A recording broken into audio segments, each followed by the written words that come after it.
اب آپ کہیں گے مفتی صاحب آپ نے بیان شروع کیا تھا کہ اسلام بہت بڑی نعمت ہے اور اسلام بڑے مزے کا دین ہے، اور جتنے اسلامی احکام ہیں اس میں تو آپ ٹینشنیں بتا رہے ہیں، تو مزے کا کہاں سے ہو گیا؟ کیا خیال، مزے کا کہاں سے ہو گیا؟ اس کی میں دو دلیلیں دوں گا، ایک نقلی ایک عقلی۔ نقلی کا مطلب وہ جعلی نہیں، نقل جو حدیث سے ثابت ہے۔ ایک طرف ہمیں نبی نے یہ بتایا کہ اسلام میں پریشانیاں ہیں، دنیا مسلمان کے لیے ایسے ہے جیسے قید خانہ، یہ بھی حدیث میں، لیکن دوسری طرف حدیث نے ہمیں کیا بتایا؟ ذاق طعم الایمان من رضی باللہ ربا وبالاسلام دینا وبمحمد صلی اللہ علیہ وسلم نبیا۔ نبی نے فرمایا جس نے اللہ کو اللہ مان لیا، اسلام کو اسلام مان لیا، اپنا دین مان لیا، اور نبی کو رسول مان لیا، وہ ایمان کا ذائقہ چکھ لے گا۔ کیا مطلب؟ ایمان کا جو مزہ ہے نا وہ اس کو محسوس ہونا شروع ہو جائے گا۔ تو پتہ چلا اسلام تو بڑا مزیدار مذہب ہے نا، اتنا مزے کا ہے کہ اس کو تشبیہ دی جا رہی ہے جیسے کوئی کھانے کی چیز جس کے کھانے میں انسان کو بہت مزہ آ رہا ہو، ایسی چیز۔ تو یہ مزے کا ان لوگوں کے لیے ہے جو اپنے آپ کو اللہ کے سامنے سرنڈر کر دیتے ہیں، بس اللہ اپنی نہیں چلے گی، اب چلے گی کس کی؟ بولو، صرف تیری چلے گی۔ حدیث سے ہمیں یہی پتہ چلتا ہے۔ اب ہمارے باڈی پہ چلے گی کس کی؟ جس چیز سے تو روکے گا رک جائیں گے، چاہے مزہ آئے یا نہ آئے، جس کو تو کہے گا کر لو کر لیں گے، چاہے مزہ آئے یا نہ آئے۔ ایک دفعہ یہ جذبہ پیدا کر لو، جب یہ جذبہ پیدا ہو گیا تو پھر ایمان کا ذائقہ اور ایمان کا مزہ محسوس ہونا شروع ہو جائے گا۔ دیکھو اسلام میں روزہ ہے، ٹینشن ہے نا، لیکن افطاری بھی تو ہے۔ جو روزہ نہ رکھے اس کو افطاری کا مزہ آئے گا؟ یہ جو افطاری کی لذت ہے یہ کسی غیر مسلم کو مل سکتی ہے؟ کتنا مزہ آتا ہے خدا کی قسم۔ روزہ رکھ کے جب آدمی دسترخوان پہ تھوڑی سی اللہ کی محبت ہو دل میں، پھر آئے گا مزہ، نہیں ہے تو پھر نہیں آئے گا۔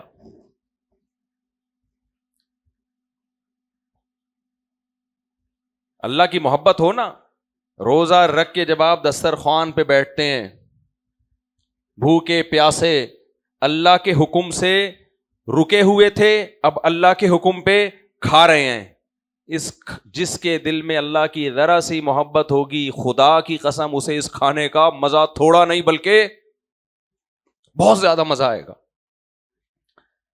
میں نہیں کہہ رہا کہ میں کوئی اللہ والا ہوں، میں کوئی نیک ہوں، لیکن میرے جیسے نالائق کو تو بڑا مزہ آتا ہے۔ 4 کھجوریں بھی کھا لو نا، جو جسم میں طاقت آتی ہے، پھر جب ہم یہ دعا پڑھتے ہیں اتنا مزہ آتا ہے۔ نبی کریم صلی اللہ علیہ وسلم افطاری کے بعد یہ دعا پڑھتے تھے، ذهب الظما، پیاس چلی گئی، وابتلت العروق۔ یہ دعا پڑھنے میں اتنا مزہ آ رہا ہے، سوچو ٹائم پہ پڑھنے میں کتنا مزہ آئے گا۔ ذهب الظما، پیاس چلی گئی، کیونکہ بڑے تڑپ رہے تھے نا پیاس سے۔ جون جولائی کے گرمیوں کے روزے محنت کے بعد کتنا تڑپتا ہے انسان، اللہ کے لیے تڑپا ہے روزے میں۔ تو جب 2 گھونٹ ٹھنڈے پانی کے پیتا ہے، چائنا والوں کی طرح افطاری میں گرم پانی نہ کیا کرو، ان کو کسی نے بیوقوف بنا دیا کہ گرم پانی پہ لگا دیا ہے۔ کوئی میڈیکلی اس کا کوئی ثبوت نہیں ہے گرم پانی پینا۔ سمجھ میں آ رہی ہے بات؟ ہمارے نبی بھی ٹھنڈا پانی، اگرچہ کنووں کا ٹھنڈا ہوتا تھا نیچرل، تو یہ چائنا والوں کی جو عمریں لمبی ہوتی ہیں یہ گرم پانی کی وجہ سے نہیں، کوئی اور وجہ سے ہوتی ہیں۔ یہ میں نے بہت ریسرچ کی ہے۔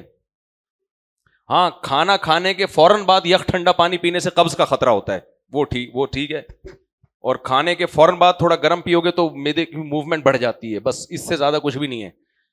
تو جن کا معدہ کمزور ہے وہ کھانے کے فوراً بعد ٹھنڈا نہ پیے، ورنہ پانی ہمیشہ کیسا پیا جاتا ہے؟ ٹھنڈا ہی اچھا ہوتا ہے، صحت یعنی دماغ کو فریش کرتا ہے۔ تو اور میں ایک ملفوظ میرا یاد رکھو، گرم پانی پی کے زندہ رہنے سے بہتر ہے ٹھنڈا پانی پی کے مر جائے آدمی۔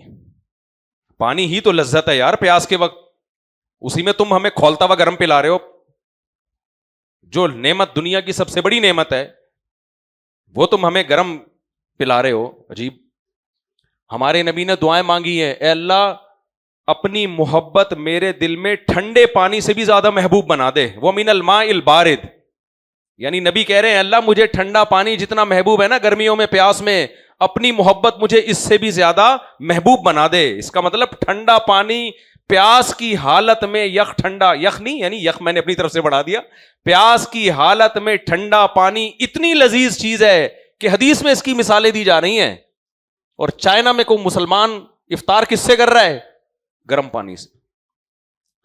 تو ہر ترقی یافتہ ملک کی ہر چیز لینے کی نہیں ہوتی، سمجھ رہے ہو؟ اچھا خیر، ٹھنڈا پانی پی کے باڈی میں ٹھنڈ پہ جاتی ہے. پنجابی لوگ کیا بولتے ہیں؟ ٹھنڈ پہ گئی ہے. گرم پانی پیئیں گے تو لاہوری یہ بول سکتے ہیں ٹھنڈ پہ گئی ہے. تو مزہ ہی نہیں آئے گا جب ٹھنڈی نہیں پائے گی تو. اچھا خیر، تو ہمارے نبی نے یہ دعا، ہاں ٹھنڈا سے مراد نیچرل ٹھنڈا ہو، یہ والا ٹھنڈا برف والا شاید کسی کو نقصان دے. ہمارے حضرت تو بالکل برف کا ہی ٹھنڈا پیتے تھے، اور پھر بھی ماشاءاللہ کافی لمبی زندگی انہوں نے گزار لی. تو لیکن آپ ڈاکٹر سے پوچھ لینا. تو شدید پیاس میں افطاری کے وقت جو ٹھنڈا پانی پینے کی لذت، تو نبی نے اس لذت کا میں اللہ کا شکر کا اظہار کیسے کیا؟ ذهب الظما، فرمایا پیاس چلی گئی. وابتلت العروق، رگیں تر ہو گئیں. گرمیوں کے روزے میں نا شام کے وقت انسان کیسا سوکھا سوکھا سا ہو جاتا ہے. کیا آم کی دو قسمیں ہیں، ایک تازہ آم اور ایک جب آم سکھا لے تو نچڑا ہوا آم. نچڑا ہوا آم کیسا ہوتا ہے؟ کوئی اچھا لگتا ہے دیکھنے میں. تو روزے کی حالت میں مغرب سے پہلے گرمیوں کے روزے میں انسان کی حالت ایسی ہی ہوتی ہے جیسے انگور جو کشمش بننے کے بعد انگور کی حالت ہوتی ہے. دیکھنے میں انگور اچھا لگتا ہے، کشمش میں نے بولا ڈبل ثواب ملے گا اگر بولو گے تو. انگور دیکھنے میں کیا لگتا ہے؟ اچھا، اور کشمش کھانے میں اچھی ہوتی ہے لیکن دیکھنے میں کیا ہوتی ہے؟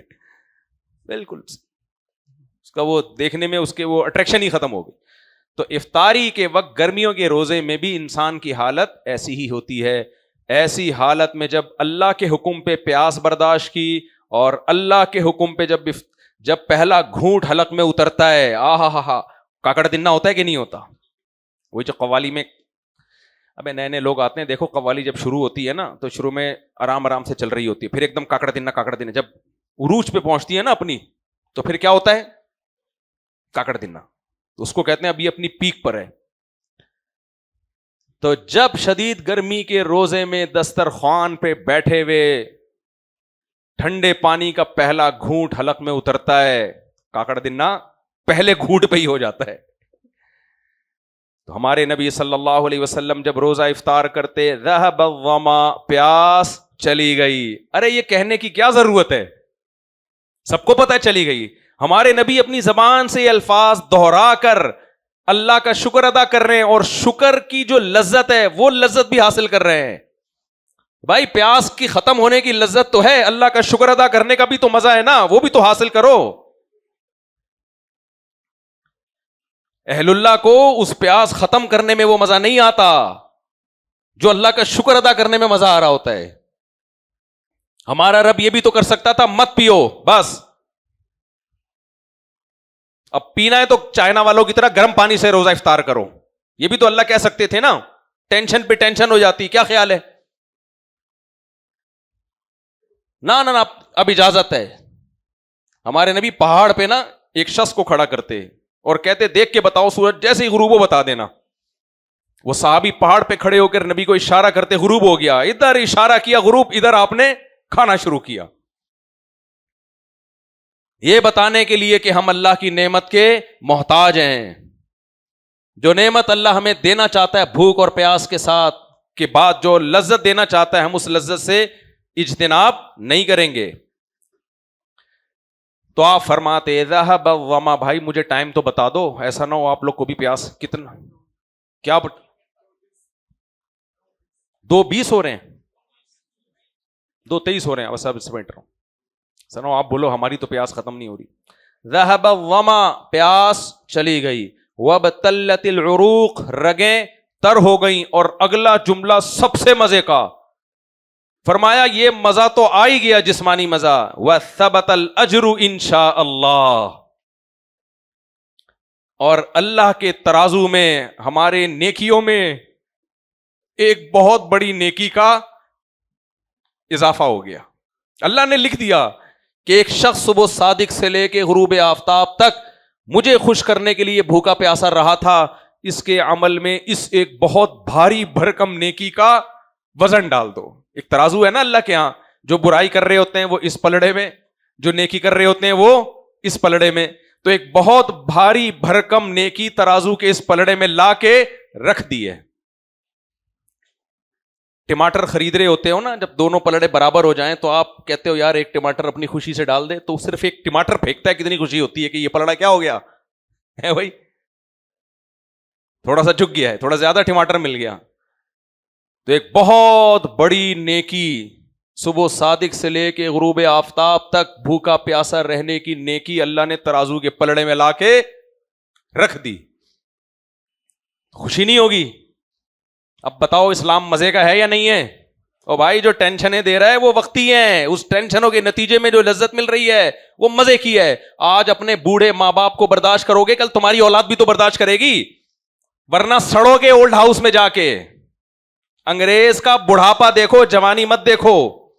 میں نے ایک بیان کیا تھا نا کہ میں ٹرین میں تھا یورپ کی، تو میں نے دیکھا سارے انگریز اتنے ٹھش پش لش پش طریقے سے، کوئی اسٹڈی کر رہا ہے، کوئی جناب لیپ ٹاپ پہ اپنے آفس ورک، سارے ملک اور قوم کی ترقی کے لیے کردار ادا کر رہے ہیں۔ ہماری ٹرینوں میں بچے ہوتے ہیں، کیونکہ انگریزوں کے بچے نہیں ہوتے نا، پرسکون زندگی ان کی، فوکس، توجہ ہے کہ نہیں ہے آپ لوگوں کی؟ انگریزوں کے بچے نہیں ہوتے، ایک بھی بمشکل آدھا کہہ لو آپ اس کو، کیونکہ آدھا اولڈ ہاؤس پالتا ہے، آدھا ماں پالتی ہے، تو ملا جلا کے آدھا بچہ رہ گیا یا پونا اس ٹائپ کا، وہ بھی 50 سال میں۔ خیر، تو اب ہمارے جو لبرل طبقہ جب باہر جاتا ہے ان کی پرسکون زندگی دیکھتا ہے وہ۔ آپ لوگ کی توجہ مجھے چاہیے، اچھا کیا زندگی دیکھتا ہے؟ بولو، پرسکون۔ وہ ٹرینوں میں جب جاتے ہیں دیکھتے ہیں یار 40-50 سال کا گورا بیٹھا ہوا ہے اور اپنے لیپ ٹاپ پہ اپنے کام کو فوکس، قوم کی ترقی کو فوکس، کوئی ناسا کا سائنٹسٹ ہوگا، کوئی میڈیکل سائنس کا ڈاکٹر ریسرچ کر رہا ہوگا، کینسر پہ نئی رپورٹ لے کر آ رہا ہو۔ بچے نہیں ہیں، بالکل سکون۔ ہماری ٹرینوں میں جاؤ، کبھی کسی کو دیکھا لیپ ٹاپ لے کے بیٹھا ہوا ہے ٹھش پھش، ایک بچہ ادھر گود میں، بیوی ادھر لڑ رہی ہے آپ سے، ہیں بھائی؟ آپ بیوی کو دھمکی دے رہے ہو اسی کھڑکی سے باہر پھینک دوں گا، آرام سے چپ کر کے بیٹھ جا، ابھی ہمیں اکانومی میں یہی سیٹ ملی ہے، اس کے علاوہ کوئی سیٹ نہیں تھی۔ ٹرین چل کیوں نہیں رہی؟ میں نے کیا روکی بھی ہے کیا؟ میں نے روکی بھی ہے، ادھر بچے ٹیں ٹیں چیں چیں پیں پیں، جہازوں میں بھی ایسا ہی ہوتا ہے، بچوں نے ٹیں ٹیں چیں چیں پیں پیں لگائی رکھی ہوئی ہے، بچے کا پیمپر لیک ہو گیا، یہ ہو گیا، فلانا ہو گیا، تو لوگ کہتے ہیں یہ دیکھو اور وہ دیکھو، مزے ان کے ہیں اور ہم اسلام پر عمل کر رہے ہیں، شادی بھی جلدی، بچے بھی، تو مشکلات میں ڈال دیا۔ کیا خیال ہے تم لوگ؟ جب آپ لوگ کے لیول سے اوپر کی باتیں ہوتی ہیں نا، پھر مجھے افسوس ہوتا ہے یار یہ باتیں آپ کے سامنے کرنے کی ہیں۔ اچھا خیر، تو میرے بھائی یہ رنگ رلیوں پہ زمانے کی نہ جانا اے دل، یہ خزاں ہے جو بانداز بہار آئی ہے۔ یہ جو ٹرین میں گورے اتنے ٹھش پش طریقے سے بیٹھے ہوئے ہیں نا، 10 سال پہلے اسی عمر کے گورے اسی سٹائل میں یہاں بیٹھے ہوئے تھے، اب 10 سال کے بعد ریٹائر ہو کر کہاں سڑ رہے ہیں وہ؟ اولڈ ہاؤس میں، اور تنہائی کتے سے دور کر رہے ہیں۔ کس سے؟ بہو کا کام بھی کتا کر رہا ہے، بیٹے کا کام بھی کتا کر رہا ہے، بیوی کا کام بھی، بولو نا، جو بیوی سے محبت چاہیے وہ بھی کتے سے مل رہی ہے، جو بیٹے سے محبت چاہیے وہ بھی کس سے مل رہی ہے؟ کتے سے۔ جو بہو سے محبت چاہیے وہ بھی کس سے مل رہی ہے؟ کتے سے۔ جو پوتے سے محبت چاہیے وہ کس سے مل رہی ہے؟ کتے سے۔ جو نواسے سے محبت چاہیے وہ کس سے مل رہی ہے؟ کتے سے مل رہی ہے۔ جو بوڑھے باپ دادا بھی ہوتے ہیں نا گھر میں، ان سے جو محبت چاہیے وہ کس سے مل رہی ہے؟ کتے سے مل رہی ہے۔ عورت کا بھی یہی حال ہے، جو شوہر سے محبت چاہیے وہ کس سے مل رہی ہے؟ کتے سے مل رہی ہے۔ بچے سے محبت، کتے سے۔ جو آئی بات سمجھ میں اس کو اسکپ کر رہا ہوں۔ یہ جو میں کہتا ہوں ٹھشیاں ہوں، اس کا مطلب بہت ساری چیزیں ہیں جو میں نے سمندر کو کوزے میں بند کر دیا۔ تو میرے بھائی یہ جو دیکھ رہے ہو نا تم ٹرینوں میں ٹھش پھش، اس کو بولو تم 10 سال کے بعد تمہارا انجام کیا ہوگا؟ تو بتائے گا وہی ہے جو میرے باپ کا انجام ہوا ہے، جا کے دیکھ لو اولڈ ہاؤس میں۔ تو اسلام ٹینشنیں دیتا ہے، لیکن ان ٹینشنوں کے آگے کیا ہے؟ خوشیاں ہیں، راحتیں ہیں۔ نماز پڑھنا مشکل ہے، پڑھنے کے بعد سکون ملتا ہے کہ نہیں ملتا؟ روزہ رکھنا مشکل ہے، رکھنے کے بعد مزے ہی مزے۔ شراب پینا آسان ہے، پینے کے بعد زندگی برباد۔ بچنا مشکل ہے، لیکن جو بچے ہوئے ان کی زندگی آباد۔ چرس پینا آسان ہے، مزے کا ہے، مزے کی ہے چرس اور ہیروئن، لیکن ہیروئن پینے کے بعد جو حشر نشر ہوتا ہے، اس ہیروئنچیوں کو جا کے دیکھا کرو۔ کبھی اپنا رشتہ نہیں دو گے کسی ہیروئنچی کو۔ کوئی آگے آپ کے یہاں بڑا ٹھش پش لش پش سوٹ میں آپ کی بیٹی کے رشتے کے لیے، بیٹا کرتے کیا ہو؟ ہیروئن پیتا ہوں، چماٹ مار کے باہر نکال دو گے، حالانکہ زندگی تو اس کی بڑے مزے میں ہے۔ تو مزے میں ہے تو دے دو نا اپنی بیٹی، وہ اس کو بھی ہیروئن پلا دے گا، کیا خیال ہے؟ پتا ہے یہ مزے ادھورے ہیں، آگے کیا ہے؟ زہر ہے یہ زندگی۔ جو نشے سے بچتا ہے اس کی زندگی مزے کی ہوتی ہے۔ گندا صاف رکھنا مشکل کام ہے، لیکن مزے کی زندگی صاف ستھرے لوگوں کی ہوتی ہے۔ میلے کچیلے لوگوں کی زندگی تھوڑی دیر کا مزہ ہے، اس کے بعد ہر وقت جو بدبو اور سڑاند ان کو ٹینشن دیتی ہے۔ تبھی جو گندے میلے لوگ ہوتے ہیں، میں ان سے کہتا ہوں ایک دفعہ میرے خرچے پہ نہا لے تو جا کے۔ صابن نہیں دیتا میں ان کو، کیونکہ صابن کو پھر نہلانا پڑتا ہے صرف سے۔ کچھ لوگ اتنے گندے ہو چکے ہیں پاکستان میں بھی ایسے لوگ ہیں، مسلمانوں میں بھی ہیں، پورے سال میں ایک دفعہ نہاتے ہیں، وہ ایسے لوگ ہیں۔ تو ان کو میں کبھی اپنا صابن نہانے کے لیے نہیں دیتا، کیونکہ مجھے پتا ہے جس صابن سے یہ نہائیں گے اس صابن کو مجھے صرف سے دھونا پڑے گا۔ تو وہ تو بڑے سکون میں کہتے ہیں یار ہم سے بڑی مشکل ہے نہانا۔ ابے تو ایک دفعہ نہا لے، ٹینشن ہوگی، اس کے بعد کیا ہوگا؟ خوشی، سکون ملے گا۔ تو میرے بھائی، اسلام کی ٹینشنیں وقتی ہیں، لیکن اینڈ میں کیا ہے؟ بولو، خوشیاں۔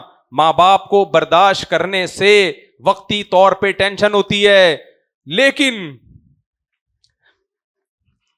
اللہ جھولی میں ہمیشہ کے لیے خوشیاں ڈال دیتا ہے۔ کچھ نیکیاں ایسی ہوتی ہیں جس کا اللہ دنیا میں بھی اجر دیتا ہے۔ میں نے جتنے لوگوں کو دیکھا نا جنہوں نے اپنے ماں باپ کی خدمت کی ہے، آخرت بعد میں، دنیا میں اللہ نے انہیں پہلے نوازا ہے۔ کچھ نیکیوں کا اللہ یعنی ادھار نہیں رکھتے، کیش پہ رکھتے ہیں۔ ادھار آخرت میں بھی ملے گا، دنیا میں بھی دے دیتے ہیں۔ اسی طرح میرے بھائی، زنا میں وقتی خوشی ہے، لیکن زندگی بھر کی ٹینشنیں ہیں۔ زانی کو سب سے بڑا عذاب جو دنیا میں ملتا ہے وہ زنا کی لت پڑ جاتی ہے اس کو۔ وہ 100 بار توبہ کرتا ہے، پھر اسی گند میں جا کے منہ مارتا ہے۔ اس سے اس کو جو بیوی سے محبت ملنی چاہیے تھی اس سے محروم، بیوی سے جو لذت ملنی چاہیے تھی اس سے بھی وہ محروم۔ جس کو ہیروئن اور چرس کا مزہ آ جائے اس کو شہد اور دودھ میں مزہ آئے گا؟ ہے بھائی؟ ہم جب ہیروئنچیوں کے سامنے دودھ پتی کے فضائل سناتے ہیں وہ ہنستے ہیں، کہتے ہیں ابے اس کو دیکھ دودھ پتی پی کے اس کو خوش ہو رہا ہے۔ تو حرام میں جو پڑے گا اللہ اس کو حلال کی لذت سے محروم کرے گا، اس کا گھر تباہ ہوگا، بچوں کی نظر میں ذلیل ہوگا۔ انجام برا ہے، اس برائی کا انجام اچھا نہیں ہے۔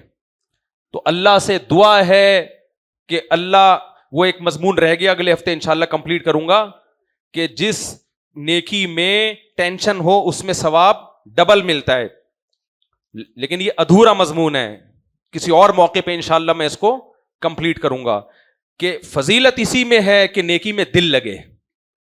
اجر تو ملے گا، دل نہ لگ رہا ہو، لیکن اللہ کے ہاں مقام اور مرتبہ اسی کا بلند ہے جس کا نیکی میں دل لگ رہا ہو۔ یہ دو متضاد باتیں کیسے جمع ہو سکتی ہیں، پھر کبھی کسی موقع پر انشاءاللہ میں اس کو ایکسپلین کروں گا۔